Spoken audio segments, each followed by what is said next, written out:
Thinking about climate change and the sea rising above your head, considering taking charge of your sustainability? Pause, think about it with considerable thought, and consider where we go from here. Stay tuned and hear from our guest this evening, Mr. Carlos Palacious, as we talk about how we can change the way we move forward and become sustainable, personally sustainable. Join our co-sponsors, Dom Dev Enterprises and Page Investment, and our friends at Something to Think About. Post your questions, ask what you would like, tell us where you are in the world and why you want to be interested in this subject. We'll be right back. Something to Think About with Dale Happy Knowles.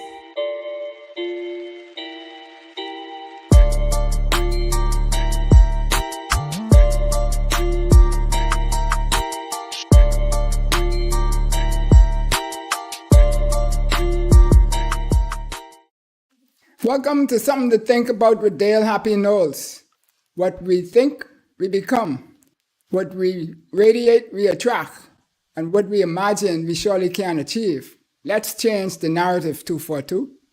So this evening, as we mentioned, that we have in this great gentleman in front of me, young, vibrant, strong, energetic, and a great thinker, putting his things to work on the floor, up in the concrete and engineering, and a number of other things that we have.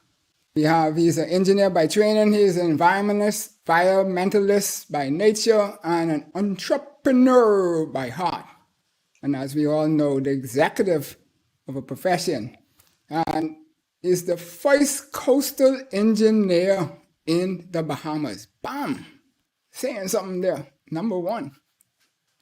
Founder and manager of principals of several engineering and technology related businesses, including BRON, Eeden Farms, and the BluTerra. We talked about BluTerra a little bit a week or two ago. A little more than that, I think. I lose track of time. And what that could bring to the table. But he's a national developer, but most importantly to me, he's a family man. And so, you know, the little ones have control over our lives. And so we're going to be on point, concise, direct, and answer all your questions that you put to us. Welcome, Carlos Palacious. How are you? Thank you so much, Dale. It's appreciated. I have seen so much of your contributions, obviously, in the think tank group. We had some great dialogue at a recent function, so it's an honor to be here. Thank you for the invite. Awesome. Thank you for that confidence. Now, we know that people who have plenty of letters behind their name, you know, I don't have no letters by intentional, but they typically are aristocrats and uppity people. But you, I know you to be a fundamentally grounded and sound gentleman. And that's gentleman with a big G, right? So tell us today now. Your solutions are always simple and sustainable. And in engineering school, I was taught that sustainability comes at minimum when there's practical, functional, feasible, healthy, and safe in the solution bearing. Did you have that same experience when you went to school? Did they teach? Because I know it was a couple of years between when I went and you went, but... Absolutely. And the powerful thing about education is that, you know, we grew up on an island and a country of, I guess, 200,000 plus people in Nassau and 300,000 plus people in the entire country. We really are in a little bubble here, right? Mm-hmm. So it's amazing when we go off to study internationally, the exposure, the network, the access that we gain. And the powerful thing I think about education, and especially in studying engineering, is you are surrounded by some of the brightest minds in what hopefully is the developing and sustainable development world. And so absolutely, sustainability is based on the premise of striking a balance between economics, because if it can't be built, if it can't remain a functional part of society, then oftentimes there won't be a place for it.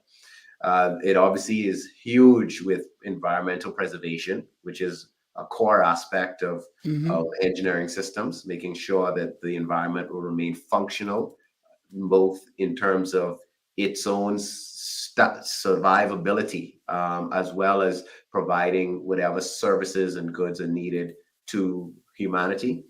And then, of course, it's sustainability has to do with longevity, understanding that the decisions we make now impact us in the long run. I love a quote that I think comes from a Greek philosopher. You know, we plant a seed in whose tree, we plant a tree in whose shade we will not sit, and we sit under a tree that we did not plant. And so I think that is the cornerstone of what sustainability really is. Awesome stuff. So now we're here talking a little bit about climate change, and we've heard much talk, and plenty talk, and mistalk, and upside down talk, and all kind of stuff. But to me, it's fundamentally as the acceleration of the earth warming process that is happening.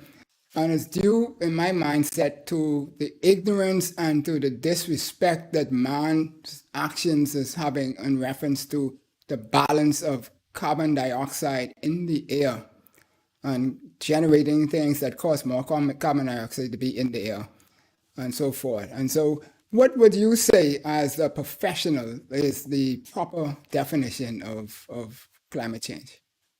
Thanks. That's a great question, Happy. I would start by saying that climate change, first of all, has a major natural component to it.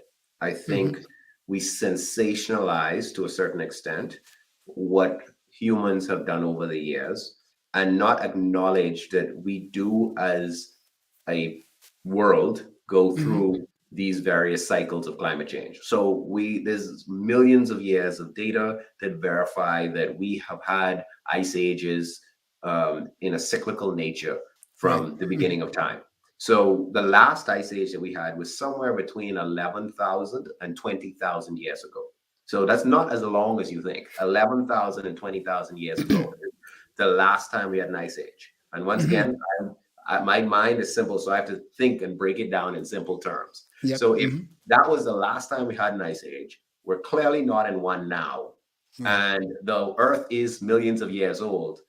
I'm sure we've had many ice ages over that period. So I would expect scientifically that another ice age is coming. Now, what's the difference? We had the Industrial Revolution, right, where we released because that's allowed populations to boom, development to happen, blah, blah, blah.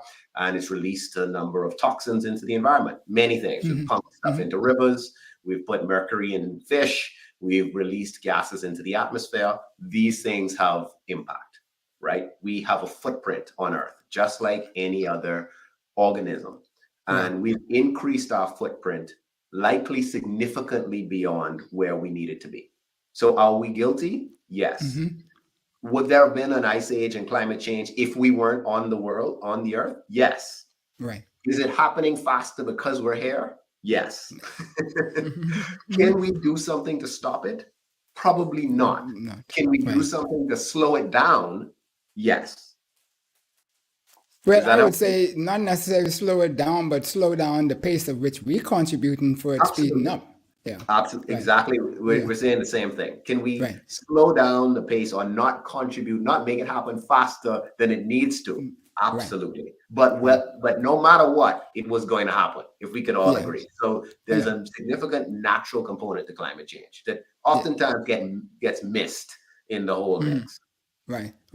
So now, a fellow like me who liked the University of YouTube and so forth, there's these organizations like the COP26 that the Prime Minister had such a vibrant speech to, which people caught on and stuff like that.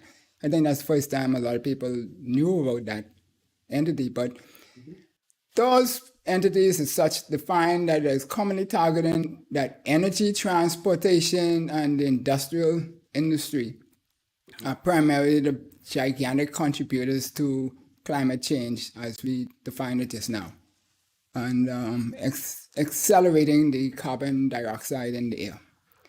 So we're talking about 50 billion tons a year.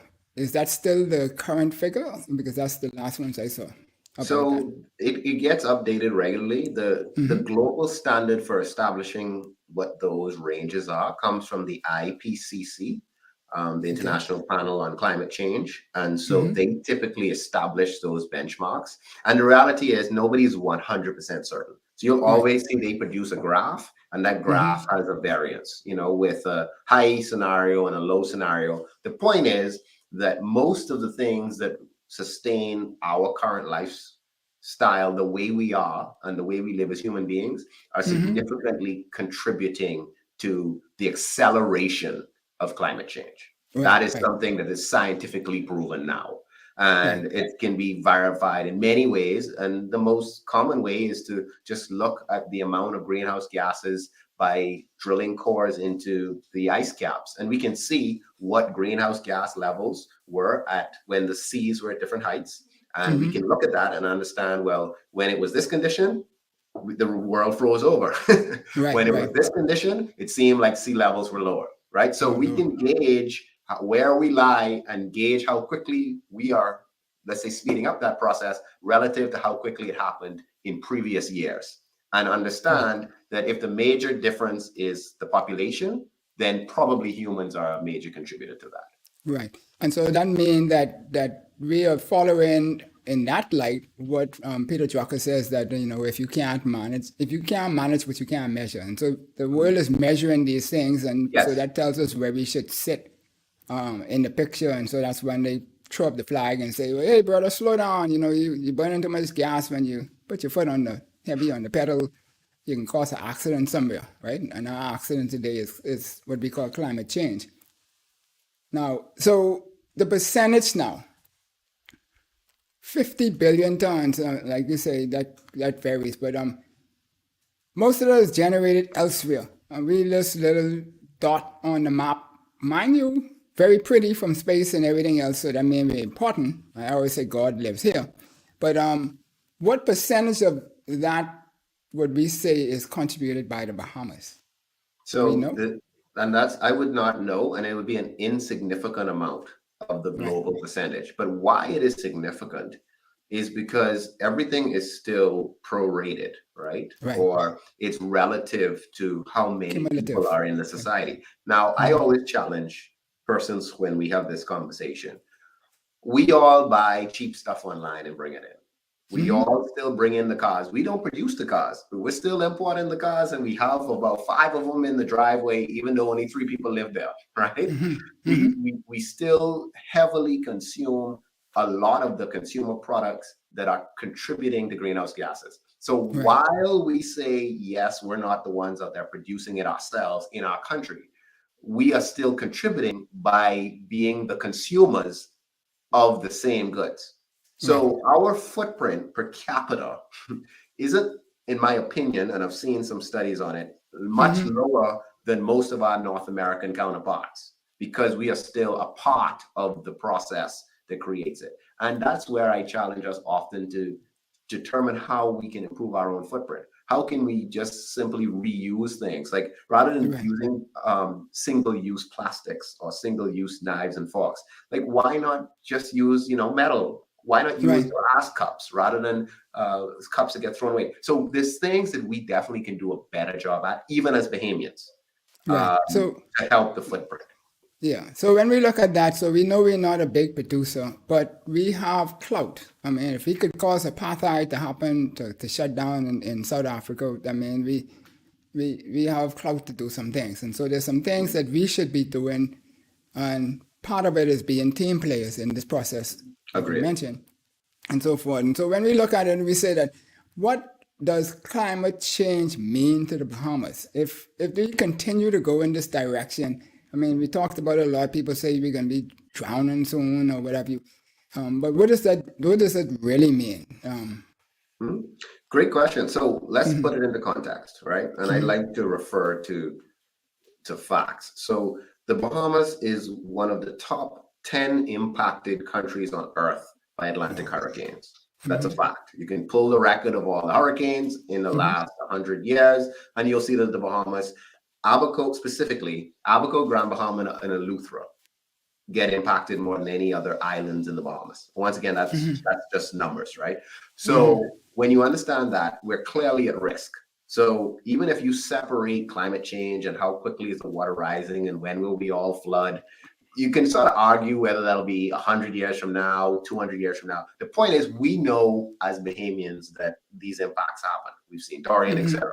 So how do we personally protect ourselves before it's too late, right? Because we know one day it's going to be too late, right? So how do we take those steps now? And I always start, once again, from the highest level of accountability, which is you as an individual. And I think we had this conversation before. Yeah, but we can get to that. We can get to that part. But I just wanted to finish putting context to it a little bit. Sure. So context. So I can add something more to the context of our approach to climate change and whether we're, let's say, going to sink, etc. The Bahamas has taken us few very large scale steps. Like, for example, we have per capita more marine protected areas than most places in the Caribbean per capita. Right. So we've identified certain areas that we consider vulnerable habitats. They're important to our fisheries, to certain industries, and we're also important as it relates to protecting us from storms. So that is very significant. They protect, one, our freshwater lands, which is critical to our sovereignty, and two, protect certain habitats, where they're coral reefs. Don't forget, we have one of the largest barrier reef systems on Earth. We forget to really discuss that, right? So there are certain steps, and putting in place more policies, et cetera, to control what we can and cannot do in certain areas of our country is the largest single step we can make at a macro level to protect ourselves from climate change. Right. Okay. So that's awesome. So from a macro point of view, we have those barriers or those shields or halos or whatever we want to call it up to protect us somewhat. And so as we drill down now and we start to get into the nuts and bolts of us as individuals and what we can do, I think part of it is understanding where does the biggest contributions come from. And so, you talk about energy, agriculture, forestry, industry, transportation. I think they're the big names that are always called. So when we look at that from the Bahamas perspective, I would think transportation is at the top. Now, I might be wrong because that's the one we see the most, at least the one I see the most. Maybe energy. I mean, people, we do burn a lot of energy. We drink a lot of beer and we burn energy. I don't know why the two of them go together, but somehow they go together. So do we have numbers on those as to how those are distributed in terms of how we contribute, or we don't have? So we do have some numbers on those. There have been studies. I don't have them in front of me right now, specifically. But yes, we do know, and similar to what you've said, like we're pretty inefficient in how we produce our electricity, as you know, burning oils that are not the most sustainable. We know that there's a part of it as well. So it's one thing to say, this is what's contributing, right? It's another thing to say, what is the easiest for us to replace with a more sustainable or a more climate resilient option, right? So it's one thing to say, all right, we have too many cars, but if we don't have a proper bus system, then how can you get rid of the cars, right? So I'm painting the picture here. It's one thing to say, all right, yes, our production of electricity is unsustainable, but how easy is it to get solar? Like, as another example, right? I have solar on my house, for example. My house runs on solar. It was very expensive, you see. So once again, what options are available in your economy? What legislation support that? What incentives are put in place? What tax breaks are put in place? Because that is how we evolve, right? And so all of that is important in the conversation, rather than, let's say, just in the silo of, well, we're producing too much from cars. Okay, let's fix that with a proper bus system. Then we can get rid of some of the cars. Right. Yeah, that is the view that actually that's the view that we used to take at BTC in terms of how we used to approach innovation. Even though we cannibalize 90% of what we actually did before, intentionally to move things in the right direction. And maybe today our governments and private sectors and stuff need to start doing some of that in order to get to where we need to get. Because if we are agreeing that we need to change our habits in order to become more sustainable, to be able to fight the wave that is coming. I mean, I say the wave, you know what I mean?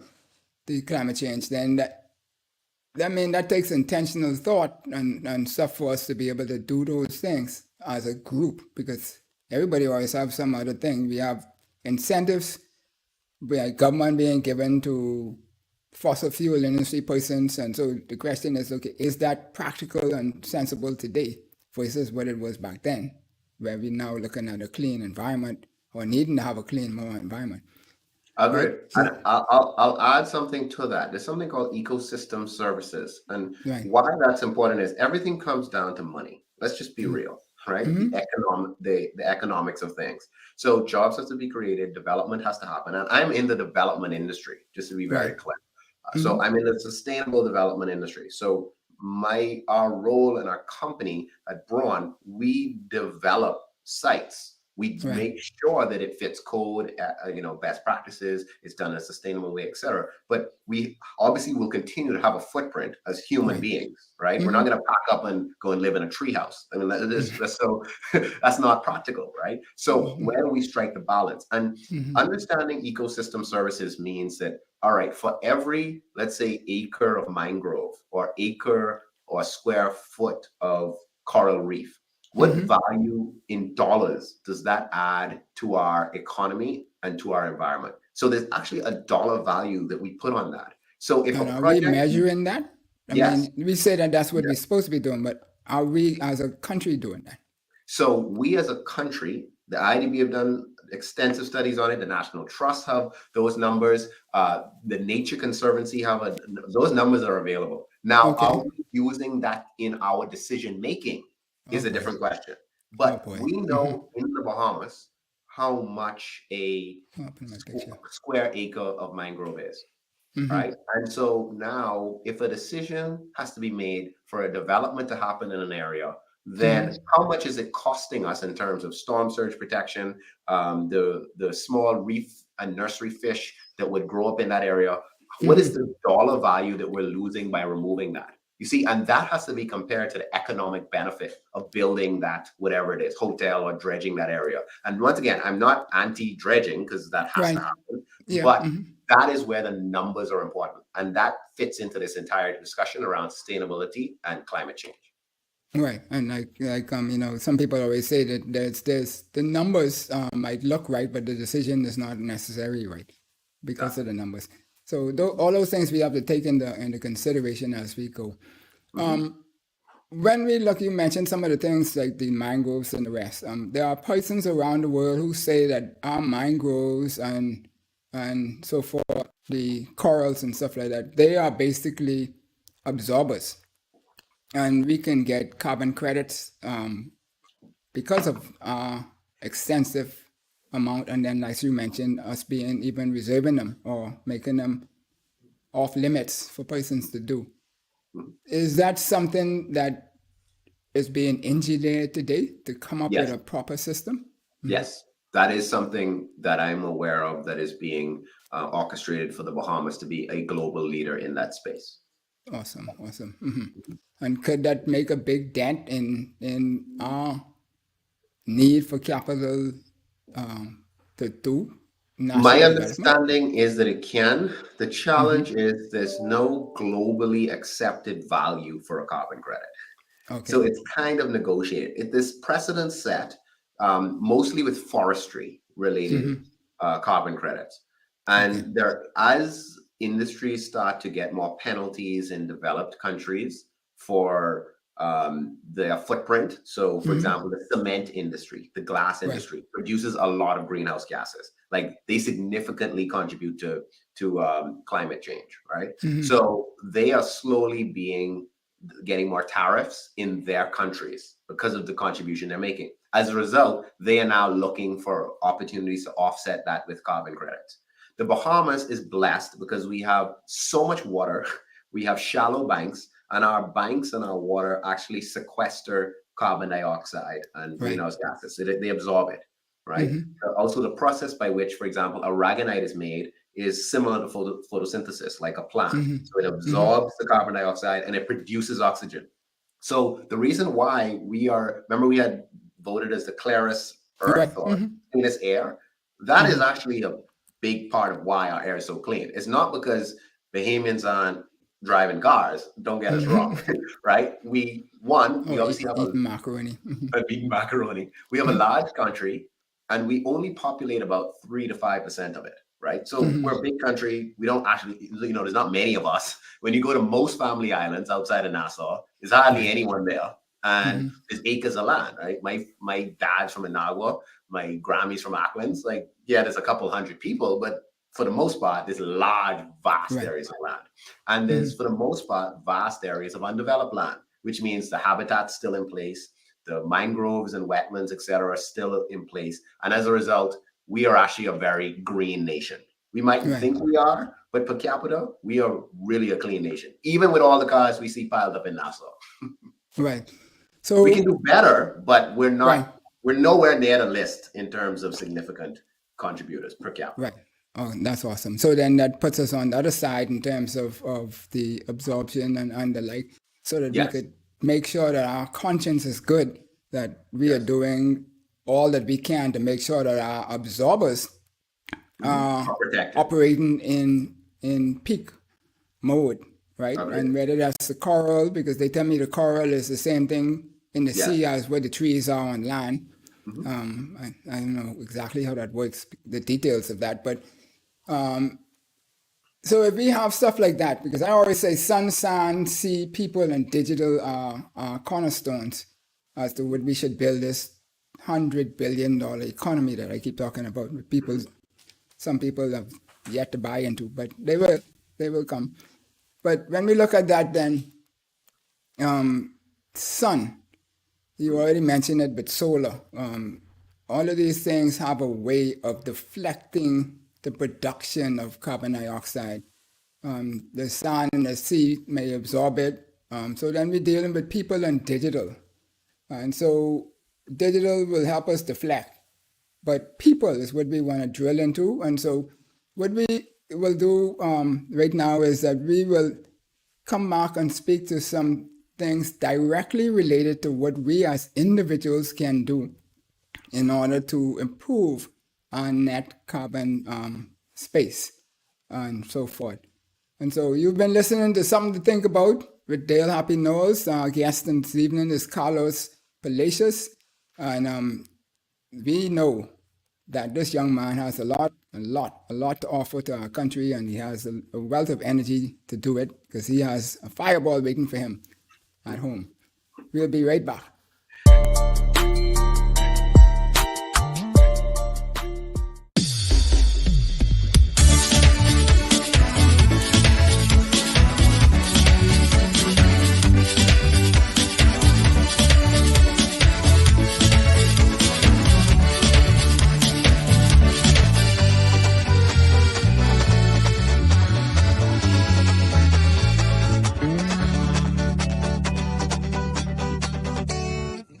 Sammy's Chicken.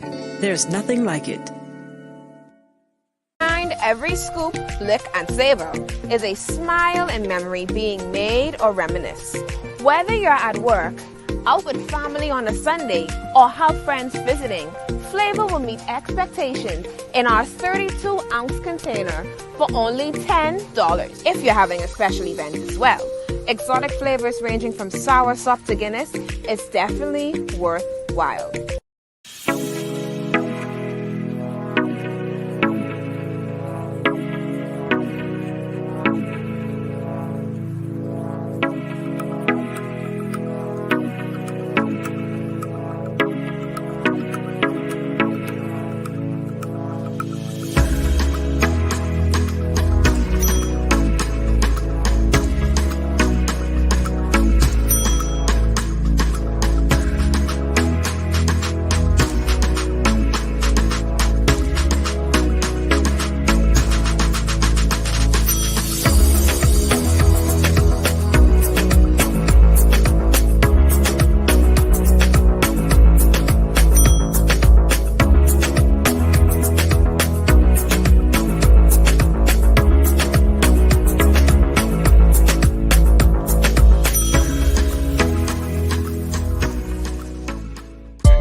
Welcome back to Something to Think About with Dale Happy Knowles. We're here this evening talking with Carlos Palacious on what we can do to ensure that we can breathe in this Bahama land, right? You know, everybody like to breathe. Anybody like no fingers over your nose or nothing like that. And so we want to make sure we keep all of those things away from us. And so welcome Carlos back. And we now want to drill into the individual. You, myself, the little one, everybody else. What can we do as individuals? Because we tend to think in the Bahamas that everything is, oh, the government got to do this, the government got to do that, or some rich man behind the gate got to do this or do that, and it's nothing that we could do as individuals. And you said something the other day that pricked my interest in a big way, because it was like almost like a light bulb went off to say, oh, somebody else is thinking the same way. And you said something to do with we are our first responders in our own life. Mhm. Yes. What thought provoked that to you the Sure. first time? So, from a little child, my parents, so full disclosure, I'm an only child, and both of my parents are priests. And Oh, boy, so, two halos. two, two priests. And so, as an only child, obviously, without siblings, and you have cousins and things like that, you spend a lot of time with your parents. And one thing my parents always instilled was a sense of individual responsibility. So, teacher couldn't do this. Joe didn't cause you to do that. You take accountability and responsibility for your actions, right or wrong. Right. And if anything, you should be making sure that if you're in a situation, even if it doesn't go the way you think it should, that you are leading and taking responsibilities for your own action. So, with that being sort of programmed into me from early on, it has always been my approach that what am I doing to help better a situation? Right. And that starts with you, right? And obviously, that's the basis of society.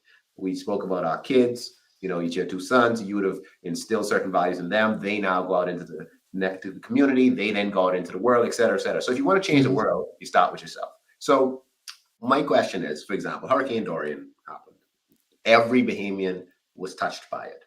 We all directly were touched by it, our relatives, families, and friends, or we clearly, visibly saw and understood and emphasized. What have we done to improve or correct our own lives to take steps to better ourselves to be prepared? One simple thing. Many Bahamians don't know how to swim, right? A basic life skill. We live on an island and we joke about this regularly, right? And we understand cultural norms, why many of us might not. But are we making sure that we have the basic skills that are needed in order to survive? When we throw garbage out of our windows, we leave it on the beach. We talk about wanting to protect beaches, coral reefs, etc. We know how important it is, but we leave our litter all over it. Easter weekend's coming up. You take a before and after picture of our beaches. We already know what's coming. Our beaches will be full of litter. Our water glass bottles will be there. We'll be taking it out, etc. So are we really taking the individual pride and steps to, one, be first responders in our own lives, know how to swim, basic things like that, as an example. And then two, are we doing what we know is important to protect the environment? Everyone in the country knows littering is bad. There's no question about it. But are we willing to pick up that garbage that we didn't put down? Because that helps to protect those same fish or turtles, etc. And we're all connected through the ecosystem. So how are we being good stewards in our own lives and for our environment? But you know, you say that everybody in the Bahamas knows that littering is bad. I'll give you an example. In 2006, Leon Williams promoted me to executive. And he told me I had to come out of engineering to go over to the operations side of technical operations, per se. That's the guys who service homes and businesses and take care of networks and all of that stuff. So, you know, I had one condition that I would accept it, and that was that I could do what I wanted to do, right? Which, you know, in a government entity, there's only but so far you could go, but still, you know, you got to stretch the limits. So, you know, one of the first things that I saw glaring from that division was that people did not understand what was their job function, the benefit of their job function to the bottom line of the company. And so you say that we all know about littering, but people hear it, and same thing on the job. But do they really know the connection between littering and why it's not a good thing to do? Do we really know that? Go ahead. So whether we know it or not, right? I think it comes down to, do we police it? That's the reality. What is policed will drive a part of our culture. I visited Singapore. I visited not other exactly countries. true. Sorry to cut you off, but that's a military state more so than anything else, right? Because we have policing here, but people still don't do what is what. And I'm not going to take it down the road where all of that part of it, but what I'm saying is that my experience is when people understand their purpose, the reason or the connection to something, they have more affinity to comply with it than when somebody trying to browbeat them into doing something. Go ahead. You go ahead. So I think that there's two sides to the coin. One is this cultural aspects to who we are. For example, you don't have to tell a Bahamian how to prepare for Junkanoo. We've done it for decades. We take pride in it. We show up on Boxing Day and New Year's Day, and it's a show. It's an amazing show. Rain, wind, we're going to show up, and we're going to give our best. That's a cultural thing. Nobody is out there policing the Junkanooers or policing people you have to start making your costume. No, we show up, and we own it. We own it, right? Other things, it's important to determine what will be accepted and what will not be accepted. I agree. As an example, can you just take off all your clothes and walk around naked? No, because you'll probably be arrested, you'll probably go to jail, and you'll probably either end up in the crazy house or fined. It's not tolerated. Right. So that's an example of something that our society has determined is important. As a grown person, you cannot walk around naked, right? So if as a society, and that's something that's policed, to be very clear, good luck just walking around and thinking nothing's going to happen to you, right? So how quickly do we want to get the change to occur? Clearly, like I said, we're good at Junkanoo and nobody has to police that. So do we wait for 3 or 4 generations, 20, 30 years, 40 years to determine that littering is bad for the environment and it's bad for tourism? It destroys the environment. Or do we determine that if you do it, there will be tough consequences for it and enforce them? And so I just gave two sides to the coin. There's no right or wrong. It's an opinion. And it's an example. We can police ourselves with things we want. Other things, the police will lock you up for. And everybody knows it. And nobody really texts it, right? I don't know when last you've seen somebody just walking around naked. But for the most part, people know that if you do it, you're going to get giggles and right? Yeah, well, folks out there, you're welcome to ask questions of our guests this night, and we'll endeavor to try and address them. And so when we look at people now, we talk about sustainability of each individual and their contributions to this picture. To me, if we want to be more sustainable, we have to contribute less to it and then to affect the change. So people have influence. And we talk about money influence, we talk about their passion, their creativity, their skills, their tools, their connections, and voting powers and stuff, right? Activism. You talked about the government and some of the laws that is in place and some of the things that they're doing. Help our audience understand from an activism point of view, what are some of the things that if they're so inclined for this climate change, that they would want to be activists in assisting and getting things to move in the direction we need to move in. Sure. Whether it's be a cleaner nation or whatever. Yeah. Great question, Happy. Great. And I think it ties into one of the key pillars that you mentioned earlier. I think to marry the digital side to the environment side is critical. We're seeing this transition, as you know, into this digital currencies and cryptocurrencies and us basically trying to set ourselves up as sort of a digital asset manager management company or financial Right. services 2.0, 3.0. That's not my area, but we know what we're trending toward. So Right. if we're talking about the carbon credits, we know we protect a lot of our environment. We know that our environment, as we mentioned, it helps to sequester carbon dioxide, et cetera. Then how can we marry the two? How can we have digital assets that are connected to the environment? How can we become a global standard for maybe trading carbon credits? See, those are the types of things that I think the government and our leaders have a very unique opportunity. They've already established that we are leaders in terms of the digital asset space with sand dollar and crypto, et cetera. We know now that we want to take a serious stance on climate change. We've seen Dorian, we saw our prime minister at COP, as you mentioned, with his passionate speech. So the two can be married in the digital management of our environmental assets. And that framework could be one to help other nations, small island states like us, larger nations, to also trade, let's call it, environmental related assets in the digital space. It's a brilliant marriage that I think will allow us to be global leaders in things that we're already clearly at the forefront in. So what do we as individuals need to do in order to accelerate that? I mean, if we're taking coal out of the ground and burning it and that accelerating the climate change, then we could continue to do things to accelerate it, but let's accelerate what is positive. So if these changes are needed, then what do we need to do to help the people understand what they, I don't necessarily mean go turn over cars and pull the people out of parliament and throw them down and stuff, but what are some of the energy things that we could be doing as individuals? So I would say, and I'm no way an expert on this, I'm just sharing my opinion on the direction we're going. I think more aggressive engagement with our academia is important.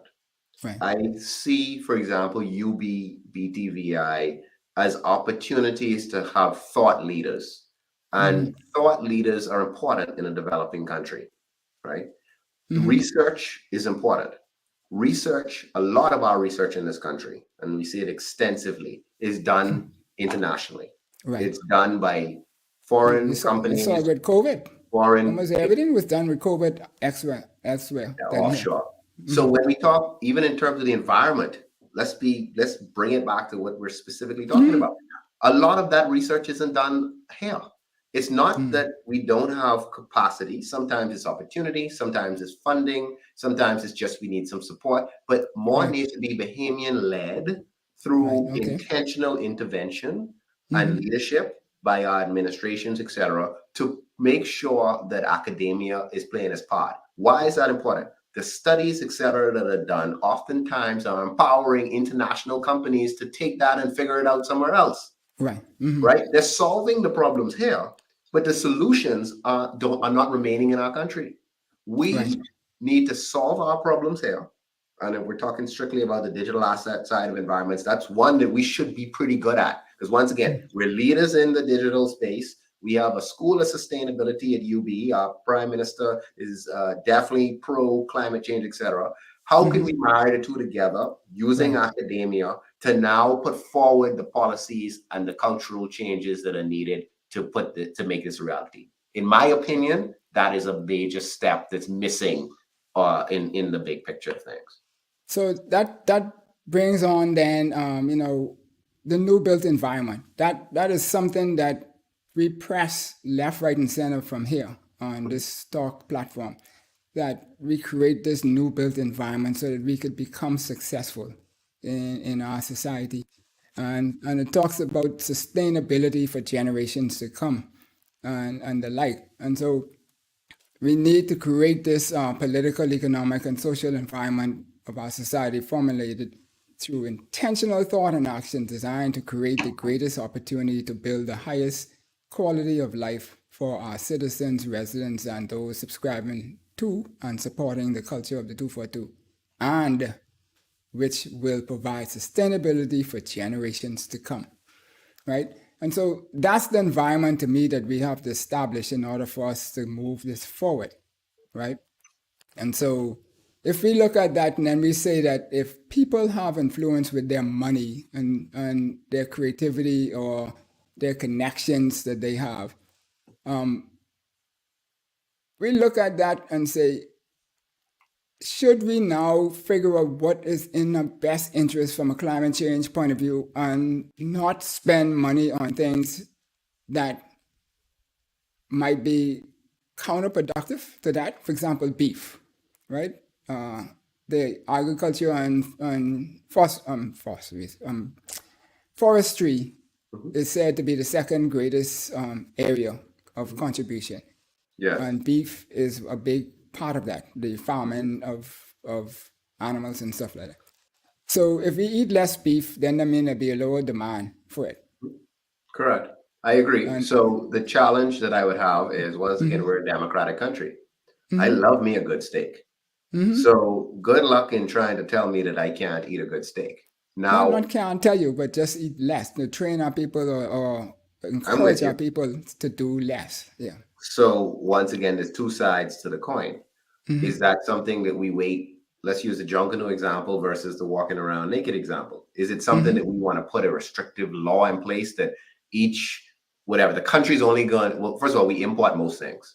So are we only going to import a certain amount of beef and therefore without anything above that quota, we won't?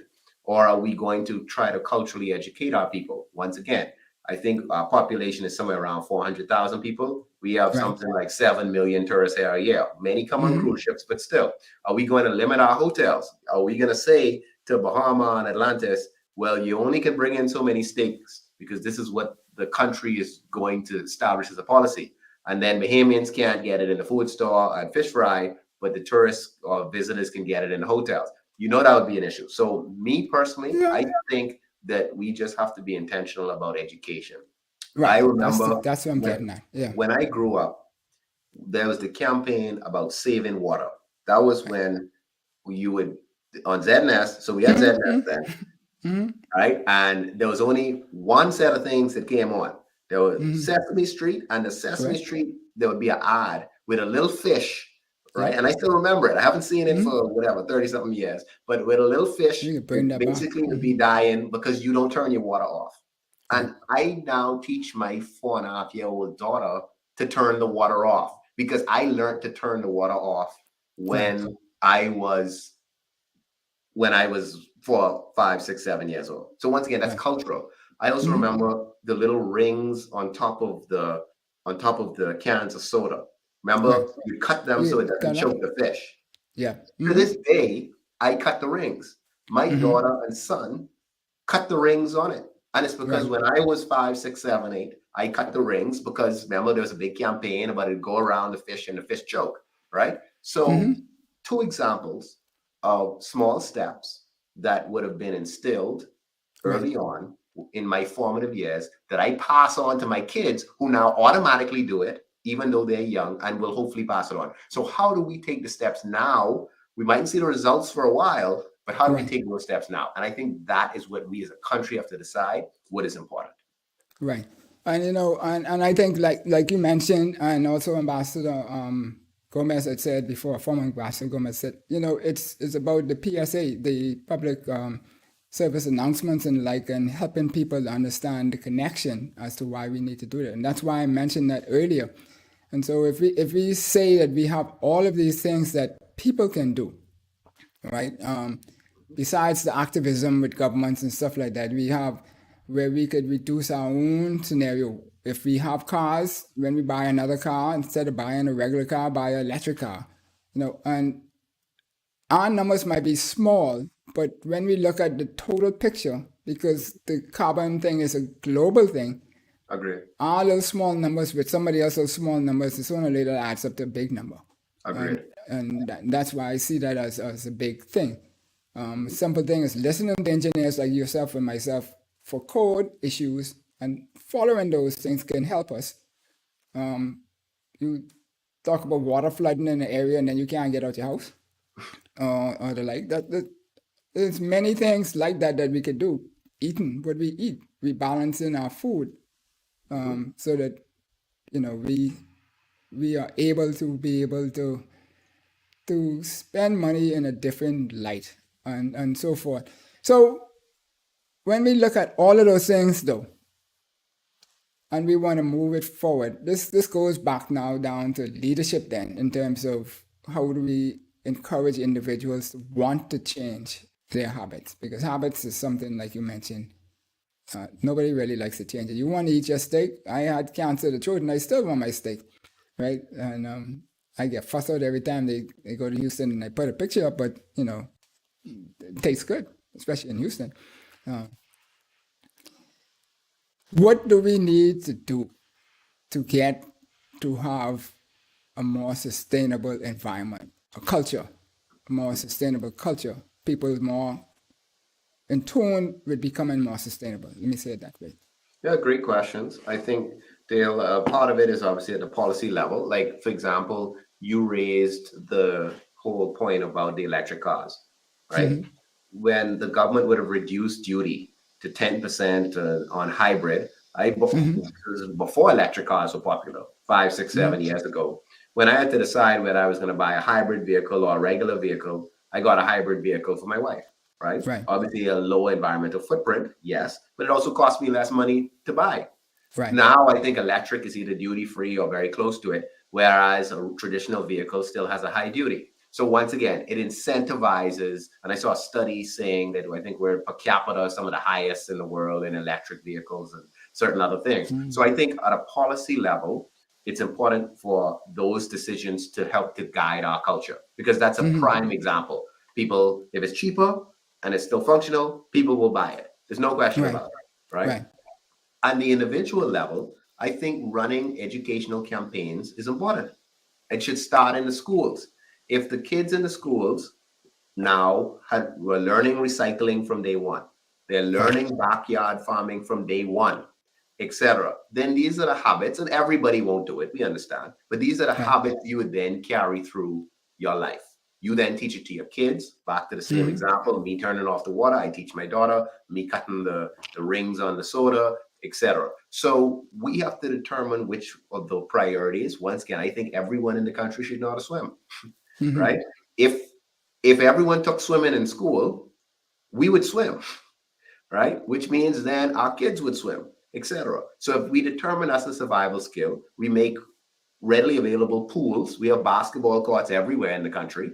And not that every school has to have a pool, but it could be community pools that schools use, etc., both government and private who don't have it. Many private schools have pools, many government schools don't.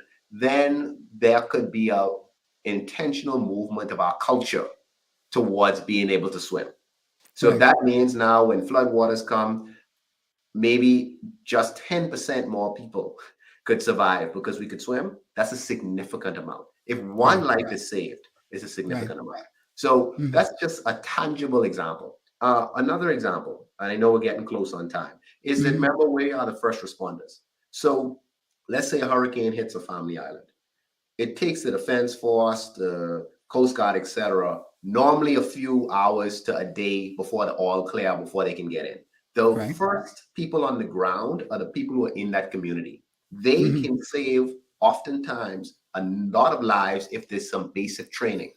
Like basic things like the backhoe operator or the excavator operator who's in your community could go in and know how to put the bucket up so that the people who are on the roof could get on it. Grammy could get handed through the window, and then they take them to the clinic. That is something we also could do that's low-hanging fruit that could prepare us for these hurricanes. So this, and once again, that's a grassroots initiative.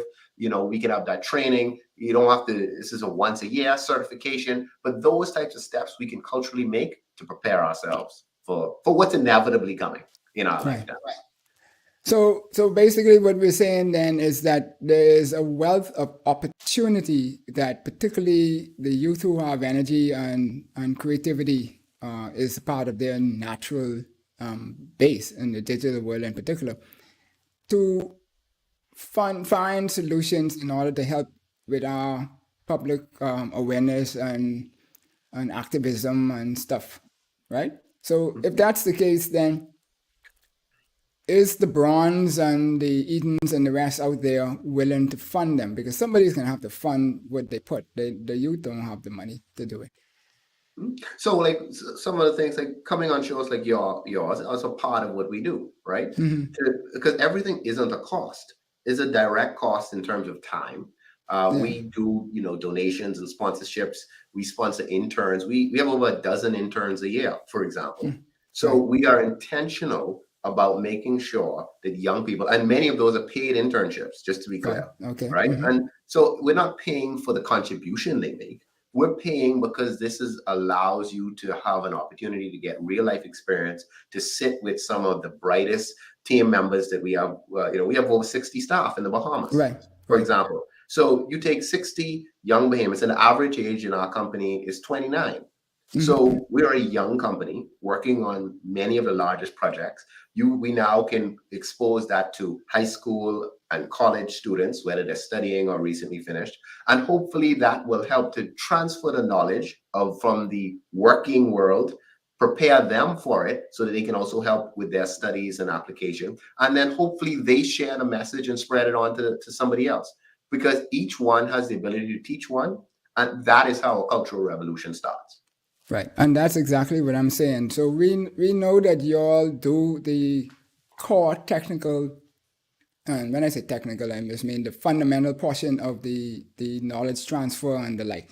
I'm talking about once that information, you put that out there, then you have, to me, it's the opportunity for the wider scope of youth who out there, whether they're creative in the digital arena or arts and crafts or whatever, to formulate that. Like how in the old days, Sparrow and KBM used to take, Eddie Menace used to take what was happening in society and spin that into a song, and then it transfers out. And people gravitate to that, right? And so I'm thinking that is an opportunity now with our youth. We all over Facebook and YouTube and Instagram and everything doing all these stuff that might not be productive, but this is a way that they can become creative and make a fun, some dollars for their creativity versus just having bragging rights as to who do what, and then when we go back to school is another issue. So what is the corporate world then role in trying to get this done? That's basically what I'm asking. Sure. So I think it's obviously taking a corporate position on the importance of these things. We do that, right? We at BRON have tree planting initiatives. We do pro bono design work. We do extensive presentations at schools. We lead the ladies of BRON during International Women's Day. They go and do presentations, and those presentations include monetary as well as information, et cetera, to get more women into STEM, as well as we promote individual, and this is a corporate standpoint, promoting individual expertise within the company to take their information out there. Like Scott Johnson is one of the guys, you might remember him from, he's one of the cane toad guys when the cane toads were going everywhere. And he's a reptile specialist. And he has a strong following on Facebook, on Instagram, etc., where he deals with reptiles. And for example, a lot of Bahamians are scared of snakes. We often kill snakes, right? But many of our snakes, as you know, aren't dangerous to humans. And they are an important part of our ecosystem, right? If we started killing snakes, it'd be pretty bad, right? And so his education is around that.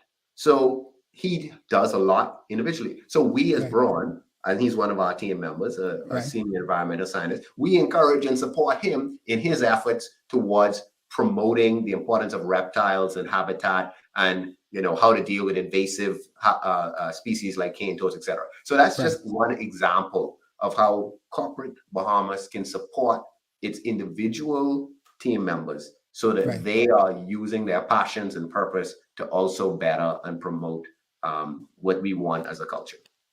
Yes, and so I know those two halos was going to kick in at some point in time. So that's good. Cool. Well, Carlos, I know we could go another hour with the amount of questions that people have out there that we've been formulating over time. But it's been real nice. It's enlightening to have these type of conversations. We hope it be of value to people, and we'd like to thank you for taking the time to be here this evening, because we know that fireball at home is waiting for you so that you could do all those good things. I remember those days. I'm not sure I want those days to come back, but you never know. Things happen, right? Or we intentionally make them happen. But so, is there anything that you would like to say to the general public out there? I would say happy. It's obviously an honor and a pleasure to be here. I congratulate you on continuing to spread the word on so many poignant topics. I think that it's very encouraging to see the dialogue that's happening nationally and it translating into action in certain areas that are critical. So while there is more we always can do, we do have to acknowledge that progress is being made. We are moving forward. And so let's continue to take our individual accountability, like I mentioned earlier, seriously. Let's continue to do our part in making sure that because of our footprint as Bahamians and as corporate and global citizens, that the world is left better off as a result of us being here, right? And so we deposit every time we pick up a trash bag or a bottle, we are depositing a positive note into the database of our footprint. Every time we throw that bottle out of a window or pollute, we are withdrawing. And so let us make sure that we end up not in a loss, or overdraft, but let's make sure that the reason we were here led to a positive footprint on Earth. All right. Awesome. Well, thank you kindly for that. And we know that not just the fireball is going to be there waiting for you. Your son, your daughter's son will be equally fighting for your time for the rest of this evening. So, Madam Producer, everybody on Facebook, on YouTube, thank you again. Also, there's many more videos online, as Carlos had mentioned. So be welcome to join and sift through them and see what you like. And if there's anything you want us to address on this show, shoot us a note, tell us what it is, and we'll endeavor to source a competent person to come to the table and have a discussion. Stay safe, enjoy, and have a good one. Say hello to everybody for me, Carlos. Will do. Thank you very much, Happy. Thank you. And it's a pleasure to everyone who viewed it. Appreciate the invite and looking forward to it. Awesome. Great. Take care. You enjoy. Yes. Madam Producer. Enjoyed the show?